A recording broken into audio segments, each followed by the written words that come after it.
तो सबसे पहली तो संभोग की समस्या यही है कि बहुत सारे लोगों को मिलता नहीं है करने को, है ना? सबसे बड़ी समस्याओं में तो ये है और इस समस्या का हल आज की व्यवस्था में तो है नहीं, क्योंकि भारत जैसी जगह में तो सेक्स टाइप की चीज़ें ओपन नहीं हैं और आर्थिक रूप से स्त्रियाँ पुरुषों पे निर्भर करती हैं, तो ज़्यादातर ऐसा वो सोचती हैं कि अ, ऐसे ही पुरुष से संबंध बनाए जाएँ जो आर्थिक रूप से थोड़ा ठीक हो, है ना? जिसके साथ वो अपना कोई भविष्य देख सकें और ज़्यादातर पुरुषों की की आर्थिक स्थिति कोई सही है नहीं, क्योंकि 50-60% तो गरीबी है बुरी तरह से, तो उनके साथ वो कहाँ अपना जीवन देखेंगे। तो इन कई कारणों से उनको अवेलेबल नहीं हो पाता है और इस वजह से फिर स्त्रियाँ भी बहुत सारे दुःख-तकलीफ में रहती हैं, क्योंकि उनके पास यही एक मौका रहता है कि वो किस पुरुष के साथ जुड़ें ताकि उनका कोई भविष्य उनके साथ बन सके। ज़्यादातर यही एक मौका रहता है उनके पास में। तो ये तो उनकी परेशानी है जो आज की दुनिया में तो लगता नहीं कि कुछ इसका हो पाएगा। और बाकी जो समस्याएँ हैं उन्हें तो डॉक्टर्स वग़ैरह देख सकते हैं। बाकी बहुत सारी समस्याएँ मानसिक रहती हैं, जैसे शीघ्र-पतन आदि की समस्या, इसमें मानसिक समस्या ज़्यादा रहती है। क्योंकि आदमी की जो श्वसनेंद्रिय है, वो घर्षण से जल्दी अपने पीक पे पहुँच जाता है। लेकिन ज़्यादातर स्त्रियों का ऐसा नहीं रहता कि वो पीक पे पहुँचे जल्दी से, उनको थोड़ा टाइम लगता है। तो जिन लोगों को सेक्सुअल एजुकेशन नहीं होती, क्योंकि हमारे भारत में सेक्सुअल एजुकेशन है नहीं कॉमन रूप से। इसको कोई विशेष रूप से कहीं लेने जाए तो शायद कहीं मिल भी जाए, लेकिन ऐसे कॉमन एजुकेशन के साथ में इसकी कॉमन एजुकेशन है नहीं है। तो इससे होता क्या है कि बहुत सारे लोग इसकी एजुकेशन ना मिलने से और फिर इसकी बहुत सारी गलत टाइप की एजुकेशन व्हाट्सएप से और अपने यार दोस्तों के मुंह से ऐसे ही वो परंपरा से चली आती है बहुत सारी चीजें, उनका शिकार हो जाता है। उसको लगता है कि शीघ्र पतन होना कोई कोई ऐसी समस्या है, बीमारी है वगैरह वगैरह, जबकि कुछ नहीं होता, थोड़ा करने का ढंग बदलना होता है। करने के ढंग में थोड़े अंतर करने पड़ते हैं और ये समस्या सुलझ जाती है। आप इसमें जो सेक्सोलॉजिस्ट हैं, जो सेक्स के डॉक्टर हैं, उनके पास जाओगे तो वो आपको बड़े आराम से ये सब चीज़ें समझा देते हैं। आजकल तो यूट्यूब पर सेक्सोलॉजिस्ट के उनके वीडियोज़ भी हैं, बहुत सारी कॉमन समस्याओं के ऊपर, तो जिनको हैं वो वहाँ जाके देख सकते हैं और वो अच्छे से इन सब चीज़ों को समझा देते हैं। दूसरा और भी कई सारी मान्यताएँ रहती हैं इस तरह की। योनि के बारे में कई तरह की ऐसी गलत मान्यताएँ रहती हैं।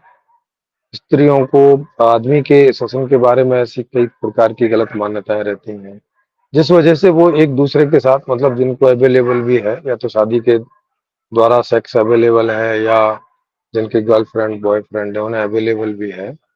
तो सटीक नॉलेज ना होने की वजह से वो कई भ्रम के शिकार हो जाते हैं और उस कारण कई बार हीन भावनाएँ पाल बैठते हैं अपने लिए अथवा दूसरे आदमी के लिए और वो उन सुखों से वंचित रह जाते हैं जो उनको अवेलेबल तो हैं, लेकिन वो इन गलत धारणाओं की वजह से ले नहीं पाते। तो कई सारी प्रकार की, मतलब आदमी के कई प्रकार होते हैं, वैसे स्त्रियों के कई प्रकार होते हैं और हर एक आदमी और हर एक स्त्री के टाइम पीरियड का समय अलग-अलग, मतलब उनका टाइम पीरियड अलग-अलग होता है। कोई थोड़ा कोई स्त्री भी कोई जल्दी पीक पे पहुँच जाती हैं, कोई पुरुष भी जल्दी पीक पे पहुँच जाते हैं, कोई स्त्री देर से पीक पे पहुँचते हैं, कई बार पुरुष भी देर से पीक पे पहुँचते हैं। इसका क्षेत्रीय आधार पर भी काफ़ी असर पड़ता है ना? जैसे आप दुनिया के साउथ एरिया में जाओगे, मतलब साउथ अफ्रीका टाइप में, तो वहाँ चूँकि उनकी बॉडी में एक हार्मोन है जो, क्या नाम है उसका, वो बहुत ज़्यादा सीक्रेट होता है वहाँ, शायद गर्मी की वजह से या उस तरह से। तो उनके जो शिश्न है, उनकी जो जननेंद्रिय है, वो थोड़ी लंबी ज़्यादा हो जाती है और दूसरे क्षेत्र के रहने वाले लोगों की तुलना में लंबी ज़्यादा हो जाती हैं, मोटी ज़्यादा हो जाती हैं कहीं की मोटी रहती हैं, लंबी कम होती हैं, कहीं लंबी ज़्यादा होती हैं, मोटी कम होती हैं। ऐसे कई डिज़ाइन होते हैं। उसी तरह से स्त्री की योनियों के भी कई डिज़ाइन होते हैं। किन्हीं की गहरी होती हैं, किन्हीं की उथली होती हैं, किन्हीं की थोड़ी साइज़ ज़्यादा होता है, किन्हीं का थोड़ा साइज़ कम रहता है। ऐसे बहुत सारी अगर आप उनके वीडियोज़ देखेंगे या इसके लिए जो बुक्स वगैरह आती हैं कुछ, उनका अध्ययन करेंगे तो आपको ये जो डिफरेंशिएशन है समझ में आ जाएगा और उसमें आप कहाँ फिट बैठते हैं वो भी समझ में आ जाएगा, है ना? तो जब कभी शादी वगैरह होती है तो ये चीज़ भी इस चीज़ को भी कंसीडर करना चाहिए।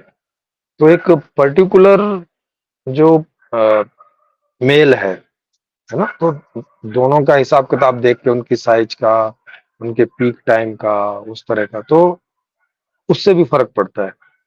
तो वो तो ख़ैर अभी होता-आता नहीं, भारत में तो कम से कम नहीं होता, अभी इस तरह की चीज़ें नहीं देखी समझी जाती हैं। शायद भविष्य में जब संपूर्ण समाधान व्यवस्था आएगी और ये चीज़ें ओपन होंगी, तब इन चीज़ों की फैसिलिटी तब मिल पाएगी। लेकिन अभी यही कर सकते हैं कि डॉक्टर से सलाह-मशवरा ले सकते हैं इस मामले में और जिनसे भी शादी हो गई है, तो उनके साथ मैक्सिमम रूप से कैसे कर सकते हैं, उसमें बहुत हेल्प मिलती है डॉक्टर्स के द्वारा, है ना? जो सेक्सोलॉजिस्ट डॉक्टर हैं, उनके द्वारा काफ़ी हेल्प मिल जाती है आपको और जो एक अच्छा एन्जॉय कर सकते हो सेक्स को, संभोग को, तो वो पॉसिबल हो सकता है। दूसरा कि इनके तरीके हैं करने के, कई लोग थोड़ा रफ़ तरीके से, गलत तरीके से करते हैं, तो कई बार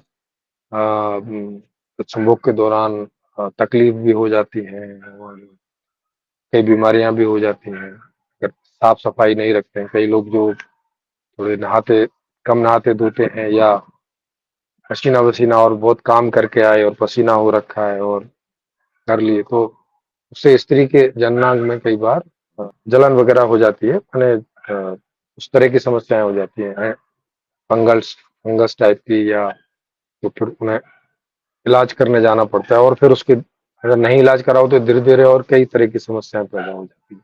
तो कब करें, कैसे करें, यौनांगों को साफ रखें, जितना भी हो सके। कम से कम जब संभोग करने जाएँ तो अगर साफ नहीं है तो धो के जाएँ दोनों ही, स्त्री-पुरुष। ये इस तरह के थोड़े से प्रिकॉशन अगर रखेंगे तो जो गुप्तांगों के रोग हैं उनसे ज़्यादातर बचे रहेंगे, है ना? नहीं तो कई बार पुरुषों को खुजली, दाद ऐसी चीज़ें हो जाती हैं, स्त्रियों को भी हो जाती हैं, जो फिर उनके संभोग में अड़चन डालती हैं, मुश्किल खड़ी करती हैं, परेशानी होती है। मेरे ख्याल है और तो कोई ऐसी समस्या नहीं। कई लोग सोचते हैं कि उन्हें रोज़ करने की इच्छा होती है, तो इसमें कोई समस्या है क्या? नहीं, इसमें भी कोई समस्या नहीं है। अगर आपको हेल्थ कोई इश्यू नहीं आ रहे हैं और आपकी उम्र अभी युवा है, जैसे 20 साल से लेके 40, 45, 50 साल तक की आपकी उम्र है, तो जल्दी-जल्दी भी सेक्स किए जा सकते हैं, ऐसी कोई बहुत समस्या नहीं है। उम्र बढ़ने पे अपने आप ही उसके नंबर में कमी आती है स्वाभाविक रूप से। माने जनरली जब इच्छा करें तब कर सकते हैं। इसमें उस तरह की बहुत सारी जो आयुर्वेदिक के लोग हैं वो थोड़ा अलग टाइप की शिक्षा देते हैं इसमें। अब उनकी शिक्षा इस मामले में कोई बहुत सिद्ध-परक नहीं है, कोई प्रूव्ड जैसी नहीं है। ज़्यादातर बोलते हैं कि बस जब बच्चे पैदा करने हो तभी करना चाहिए, फिर बोलते हैं कि नहीं चलो 6 महीने में 1 बार कर सकते हो, फिर बोलते हैं नहीं चलो महीने में भी कर सकते हो, फिर वो 15-20 दिन तक आ जाते हैं लेकिन उसके नीचे वो मना करते हैं। अब लेकिन जिनको इच्छा होती है तो वो क्या करें? तो मुझे जो समझ है इस चीज़ में, मतलब अपनी जाती ज़िंदगी से, वैसे इसके बारे में डॉक्टर से सलाह ले लेनी चाहिए।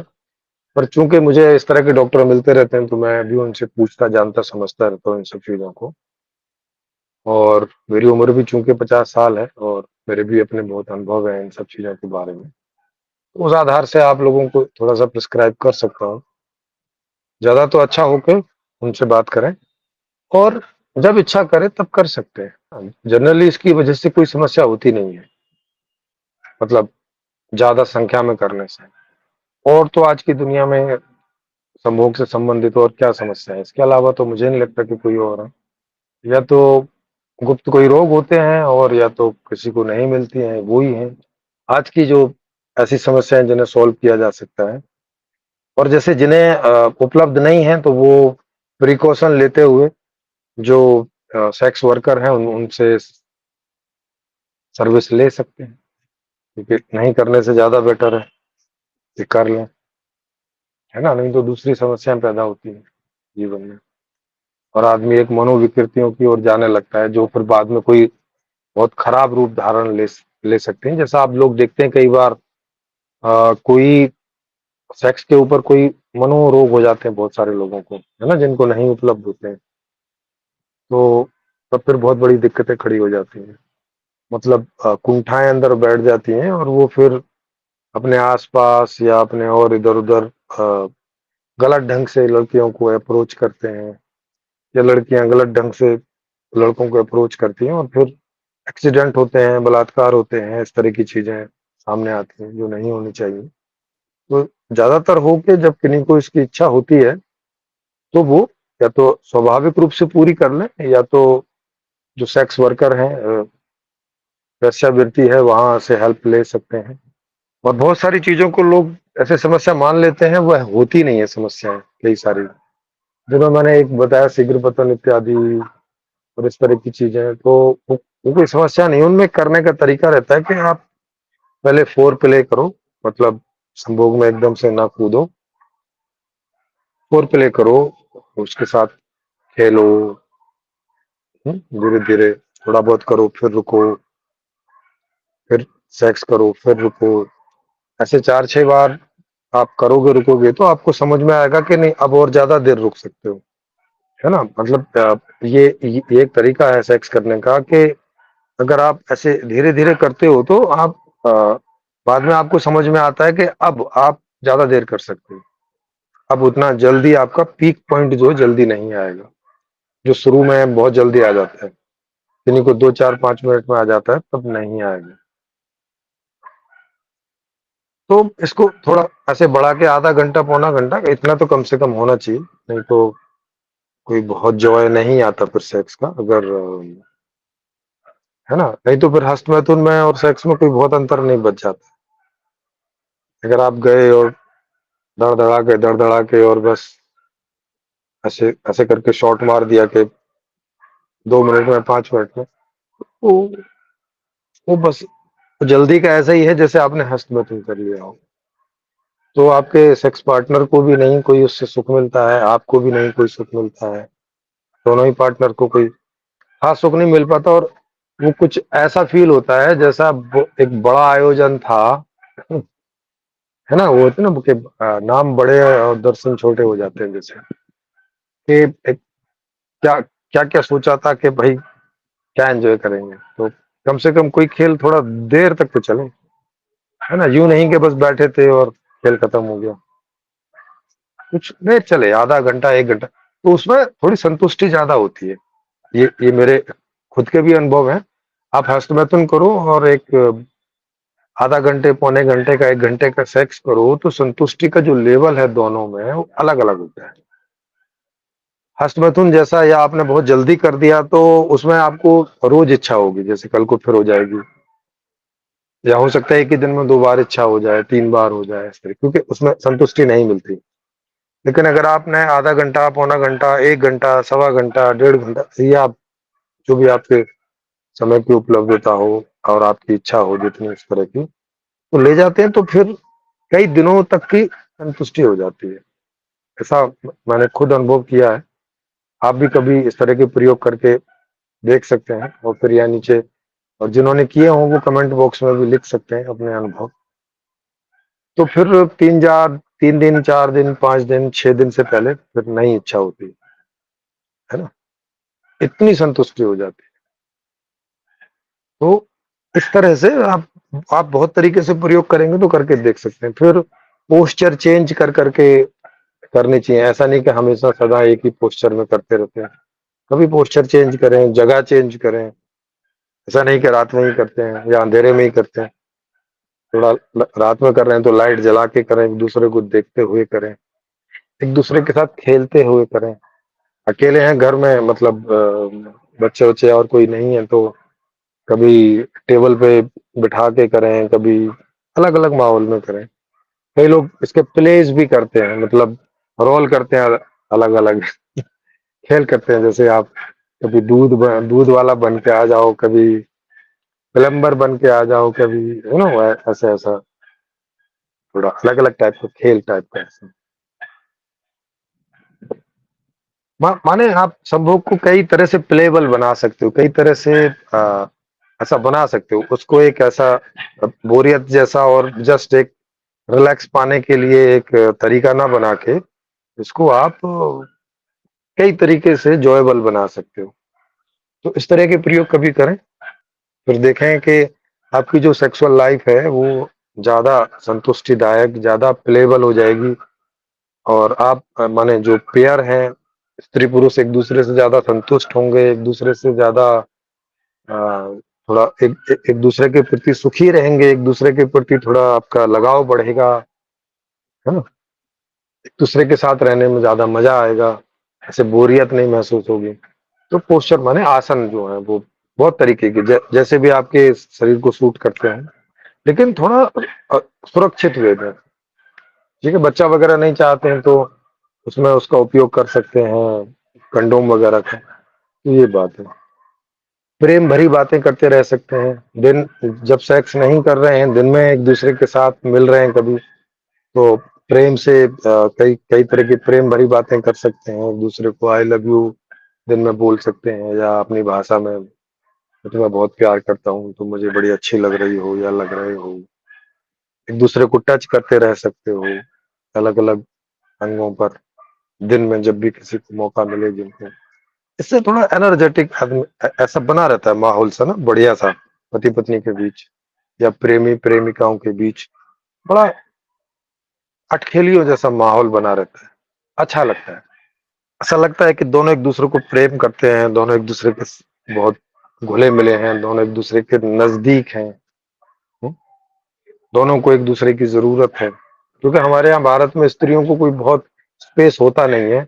तो अगर उनके साथ इस तरह से नहीं खेलोगे तो उनकी दुनिया और भी सीमित हो जाती है ना? एक तो उनकी दुनिया वैसे ही घर तक सिमट के रहती है, लेकिन घर में भी अगर उनको ज्यादा स्पेस ना मिले खेलने खेलने का, थोड़ी उनको इम्पोर्टेंस दो,